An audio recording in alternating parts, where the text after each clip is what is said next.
My name is Patricia, and if you are listening to me now, I want you to lean in and pay close attention. Because what I went through is the kind of story that makes people shake their heads and say, "No, that can't be real." But it is. Every word. Life has a strange way of showing us who truly stands beside us and who only stays while it benefits them. I learned that lesson on a day when I could barely lift my head from a hospital pillow. I was tired, weak, and trying to gather enough strength just to breathe steadily. And that was when the man I once promised to love walked into my room and revealed exactly who he was. He didn't sit beside me. He didn't hold my hand. He didn't even ask how I was feeling. Instead, with a laugh that still echoes in my memory, he said, "I signed the divorce papers. I'm taking the house and the car." Just like that, as if he were telling me he had picked up groceries. And then he left. Not only the room, not only the hospital, he left our marriage, our home, and everything we had built, and went straight into the arms of another woman. A woman he had been seeing while I was fighting to recover. What he didn't know, what he never bothered to know, was that I had been quietly earning $136,000 every single month. A number he never imagined belonged to a woman like me, because in his mind I was small, ordinary, easy to discard. But life has its twists, and when he walked away smiling, he walked away from a future he didn't even realize he had lost. One day and 19 hours later, as I rested at home trying to understand what my life would look like without him, my phone exploded with calls. Dozens of them. His name lighting up the screen again and again. And I knew, deep inside my chest, that something had happened. Something that turned his world upside down the way he tried to turn mine. Before I take you through every step of what happened next, I want to invite you to stay with me. This is a story about dignity, strength, betrayal, and a victory that life delivers in its own time. If you enjoy stories that remind us we're stronger than people think, make sure to subscribe to the channel. Leave a comment telling me if you've ever been underestimated, and let's walk through this journey together. When I finally sat down on my sofa after returning from the hospital, I felt a silence in my home that I hadn't felt in years. A peaceful one, a silence without tension, without footsteps pacing angrily in the hallway, without the sound of drawers slamming. For a moment, I simply breathed. Slow, steady, grateful breaths. But peace never lasts long when someone like Daniel is involved. I had barely reached for a blanket when my phone buzzed once, then twice, then again and again, until the whole room seemed to tremble with vibration. The screen lit up with his name, bright as daylight. Daniel calling. I didn't answer. Not the first time. Not the second. Not the 12th. I let the phone ring until it grew tired of itself.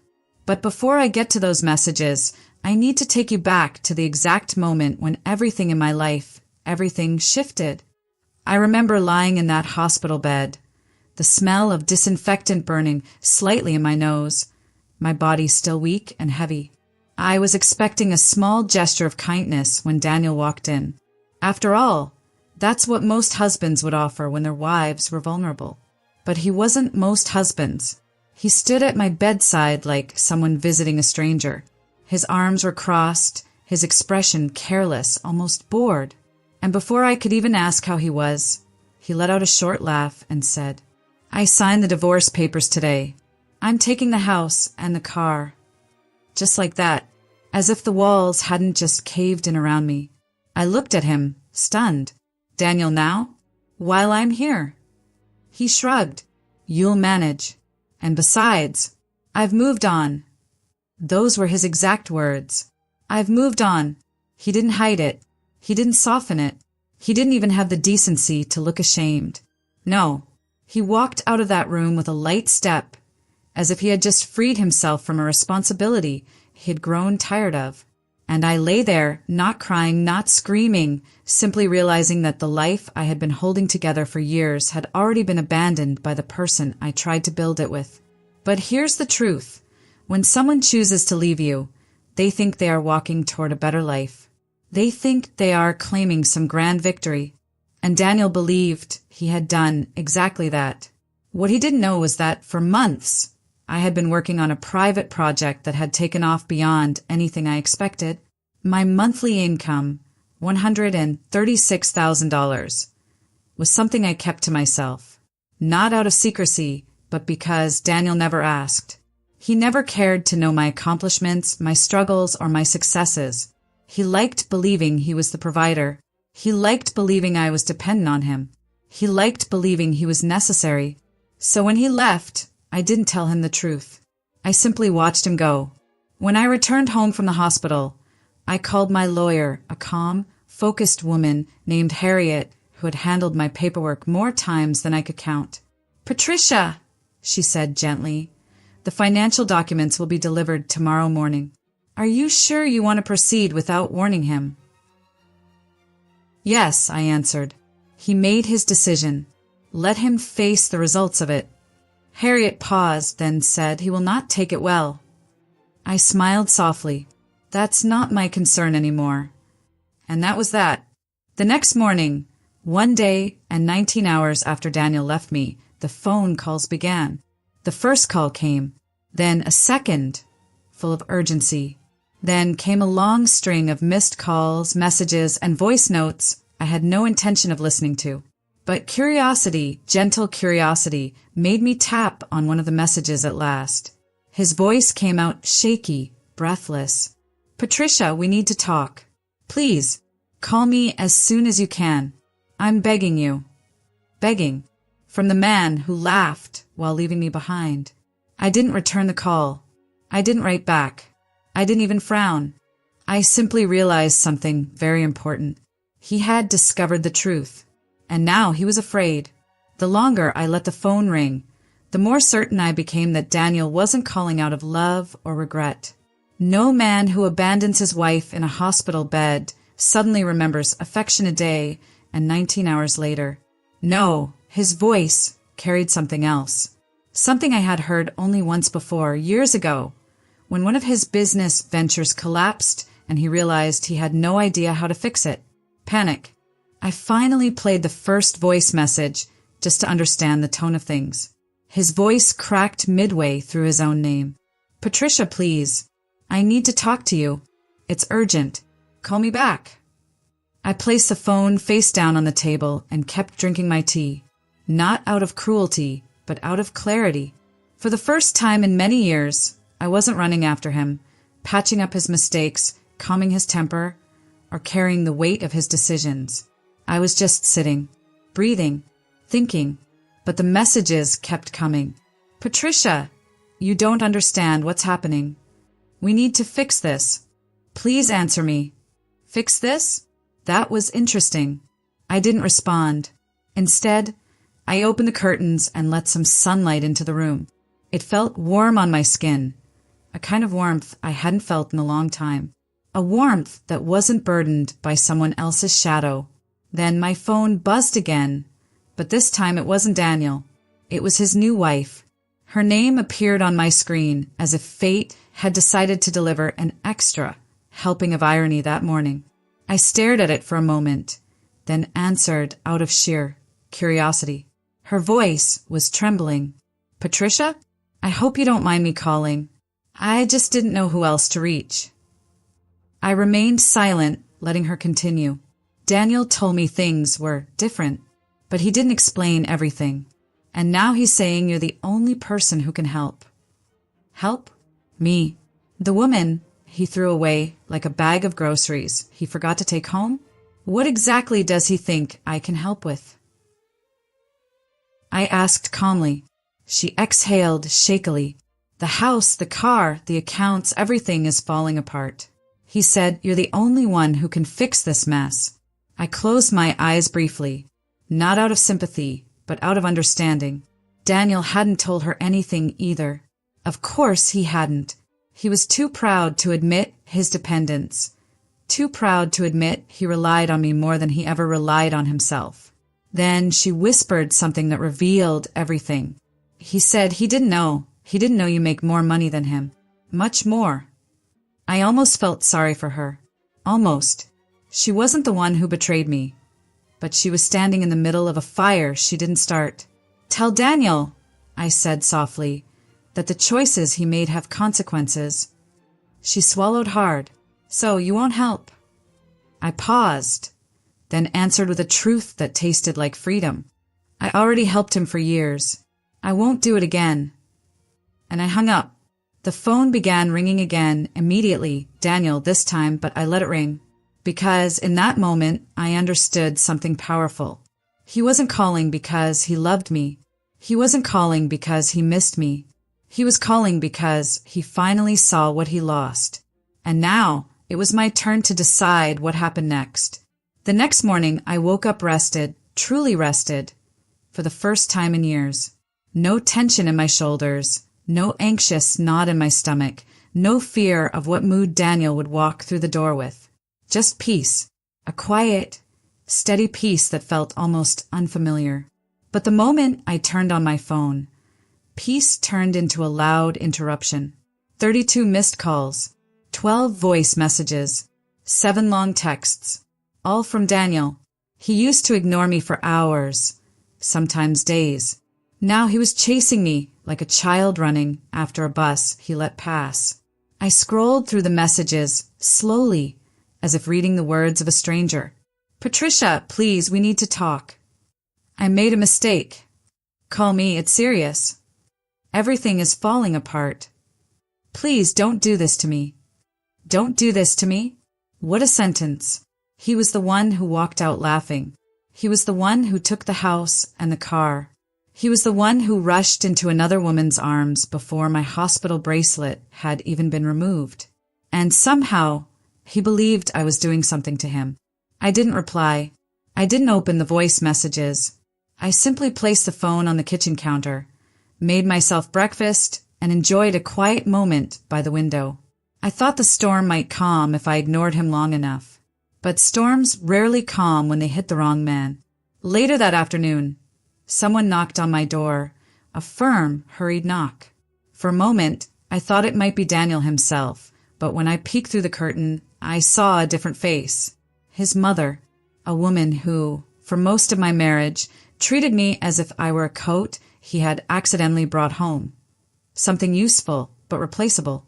She stood there, wringing her hands, looking as though she had swallowed something bitter. I opened the door a crack. Yes. Oh, Patricia, she sighed, pushing her way inside as if she still had the right. I came to talk to you. It's about Daniel.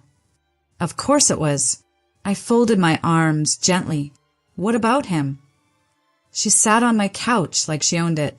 He is in trouble, real trouble, and you are the only one who can stop this disaster. I raised an eyebrow. Me? Why me? She hesitated, then whispered almost angrily, because he thought you were ordinary. He didn't know about your money. Ah, there it was. The truth finally slipping out of someone else's lips. And now? I asked quietly. She leaned forward. Now the bank is asking for payments he cannot make. He took the house believing you couldn't afford to fight for it. He took the car thinking it would be his victory. And now he found out everything is in your name, Patricia. Everything. I stayed silent. And, she continued, lowering her voice, that young woman he ran off with, she thought he was wealthy. She thought he was providing everything. When she discovered the truth, their little paradise shattered. I felt nothing. Not joy, not revenge, not pity. Just a calm understanding that life had done what life always does. Reveals truth with time. Then she added, in a tone half pleading, half demanding, you must help him. He is desperate. I looked her straight in the eyes, something I hadn't dared to do for many years. Did he help me while I was in the hospital? While I was lying there sick and scared? Did he help me then? She stiffened, unable to speak. I continued, my voice steady. He left me for another woman before I had even healed. He took everything he could. He laughed. And now you want me to rescue him. He was confused, she argued weakly. Men make mistakes. And women pay for them. Is that it? She didn't answer. I gently stood, signaling the conversation was over. Tell Daniel I wish him well. Truly. But I will not be his safety net anymore. Her eyes widened. Patricia, he might lose everything. I nodded once. So did I. And he didn't care. She blinked rapidly, as if shocked that her old ways no longer worked on me. But I had changed. Life had changed me. Finally, she stood, defeated, and walked to the door. Before leaving, she turned one last time. He said you were his last hope. I shook my head softly. Then, he should have thought of that before abandoning the woman who stood by him for years. She said nothing else. She simply left, shoulders slumped, pride shattered. And for the first time I felt truly free. After Daniel's mother left, the house fell silent again. But this time it was a different kind of silence. Not peaceful, not heavy, simply final. Like a door that had closed on its own and refused to open again.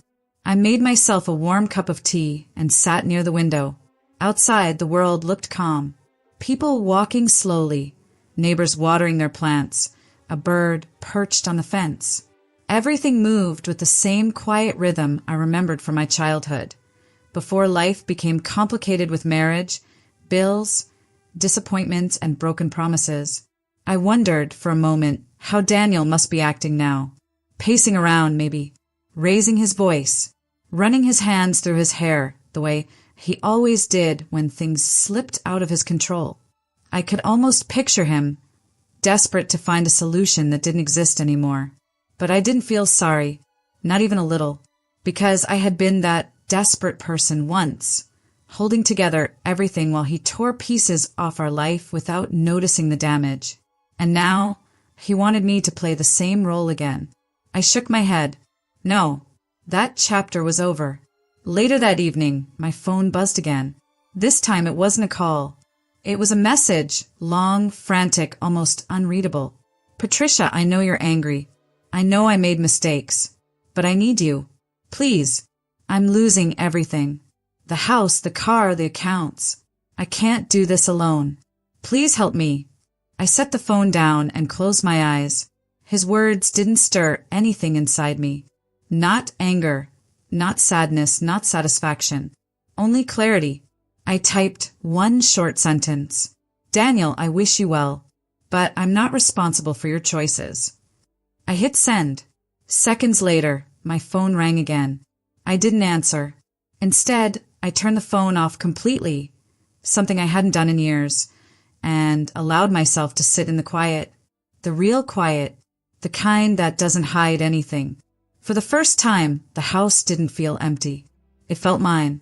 I looked around, imagining what I could change, what colors I could add, what furniture I could replace, what dreams I could finally pursue without someone holding me back. A soft smile formed on my lips as the warm tea soothed my hands. Daniel's life was falling apart. Mine was just beginning again. The next morning, I woke up with a strange feeling in my chest. Not worry, not fear, but a growing sense of strength. A quiet confidence I hadn't felt in years. I made breakfast slowly, enjoying the smell of warm toast and coffee filling the kitchen. I didn't rush. I didn't look at my phone. I didn't think about Daniel. But life has its timing. When I finally turned my phone back on, the screen lit up with a new message, not from Daniel this time, but from his new wife. Her tone had changed completely. Patricia, I'm sorry to bother you again, but Daniel isn't doing well. He's desperate. He hasn't eaten. He keeps saying he ruined everything. I don't know what to do. For a moment, I felt a small pinch in my chest, not pity, but the memory of how many times I had sat in the same position she was sitting in now, trying to manage a grown man who never learned how to stand on his own feet. I replied with honesty, nothing more. He needs to fix what he broke. That's not on me anymore. She read it immediately but didn't answer. A few minutes later, another message came, not from her, but from an unknown number. It was short. Patricia, this is Robert. Please call me. I frowned. Robert? It took me a moment to recognize the name. He was Daniel's longtime financial advisor, a man I had met only twice but remembered for his calm voice and serious eyes. Curiosity made me call him. He answered on the first ring. Patricia, thank goodness. Daniel is in a very bad place. He didn't understand the legal consequences of leaving everything so suddenly. I stayed silent, letting him continue. The house and the car were in your name, not his. He thought he could simply take them, but legally he can't. And the bank is now demanding payments he can't make. I see, I said quietly. And when he received the financial documents showing your income, Robert hesitated. He realized he misjudged everything. A soft exhale left my lips. That's his burden, not mine. I understand, Robert said gently, but I'm worried about him. He's not stable. I closed my eyes, not out of sadness, but out of final acceptance. Tell Daniel I hope he finds his path, but I'm not part of it anymore. There was a long pause. I'll tell him, Robert finally said. When the call ended, I felt lighter, not because Daniel was suffering, but because, for the first time, everyone understood the truth. I wasn't coming back. I was choosing myself. The rest of that day passed quietly, almost peacefully, until the early afternoon when someone knocked on my door again. This time, the knock wasn't rushed or angry. It was gentle, hesitant, almost embarrassed. I opened the door slowly, expecting perhaps a neighbor, but it was Daniel. He looked nothing like the man who left me in the hospital. His face was pale, his hair messy, his clothes wrinkled, and his eyes carried that empty, lost expression of someone who had finally hit the bottom of the well he dug for himself. Patricia, he whispered, as if my name pained him to say. I didn't step aside to let him in. I simply stood there, calm and composed. What do you want, Daniel? He swallowed hard. Please, just a moment. I need to explain. Explain? The same man who laughed while signing divorce papers? The same man who walked out without a glance back? I raised my chin. Say whatever you need to say from there. He nodded, defeated. I made a terrible mistake. I thought I was choosing a better life. I thought you needed me more than I needed you. I didn't know. I cut him off gently. You didn't know because you never cared to know. His lips trembled. You're right. I was selfish, blind, and now everything is falling apart. The bank, the bills, the house. I can't keep up. I can't fix anything. I didn't respond. Silence is a powerful answer. Then he said the words that revealed everything. I didn't know you were earning that kind of money. If I had known, would you have treated me better? I asked softly. Loved me more? Stayed loyal? He froze. That silence told me everything. No, Daniel, I said. You would only have stayed for the money, not for me. He looked down, ashamed. I just need help. Please. Those words, once so familiar, now felt distant, almost foreign. I had helped him for years. I had carried him, supported him, reassured him, protected him, and he repaid that loyalty with betrayal. Daniel, I said calmly, the help I gave you ended the day you walked out on me. A tear slipped down his cheek, surprising even him. So that's it? You're really done? Yes, I said without hesitation. I am. He nodded slowly, as if absorbing a truth he never thought he'd hear. Then, without another word, he stepped back and walked away. I closed the door gently, not in anger, not in triumph, but in peace. Because for the first time, the ending was mine to choose. After Daniel walked away from my doorstep, the air in the house felt lighter than it had in years. It was as if the walls themselves exhaled a long-held breath. I leaned against the door for a moment, letting that calm settle inside me. Not excitement, not triumph, just peace.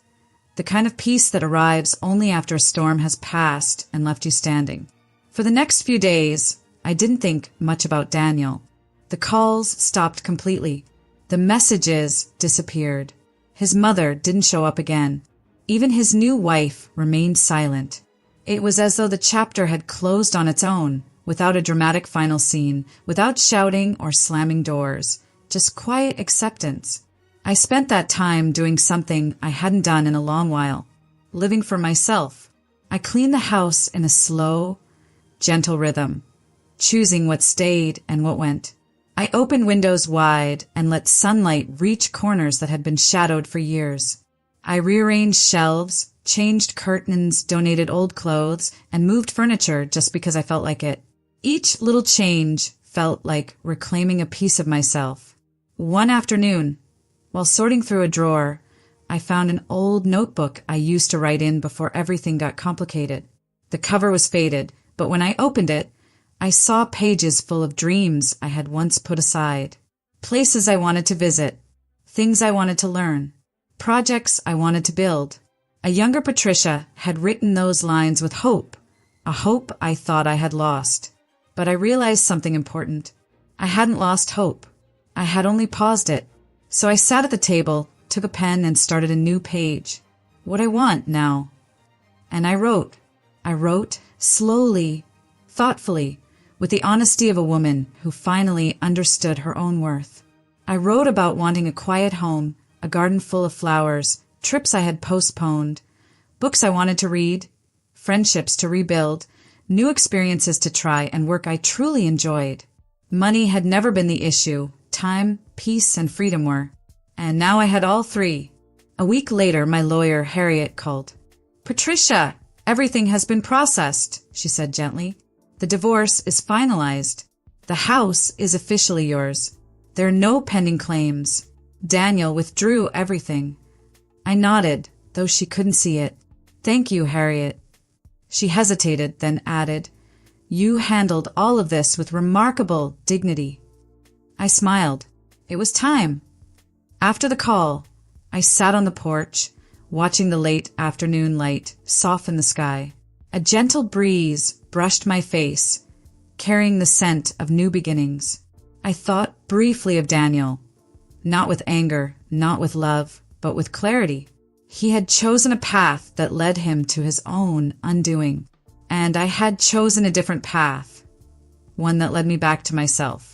Some endings hurt. This one healed. In the weeks that followed, I started doing something small but meaningful. Every morning, I walked through my neighborhood, greeting people I had long stopped noticing. I planted flowers in the front garden. I cooked meals just for me, not rushed, not out of obligation, but because I wanted to. I read on the couch with the sunlight warming my feet. I slept peacefully, without fear of raised voices or sudden fights. Little by little, life began to feel like mine again. One morning, as I stepped outside to water the new flowers, a neighbor waved and said, "You look happier these days, Patricia." And without thinking twice, I answered, "I am." Because I truly was. I didn't need revenge. I didn't need apologies. I didn't need explanations. I only needed a life lived with dignity, peace, and self-respect. Daniel had taken the door out of my old life, but I was the one who chose to close it. And now, standing in my own home, in my own calm, with my own future ahead of me, I finally understood. Sometimes losing someone is the beginning of finding yourself. And I had found myself again.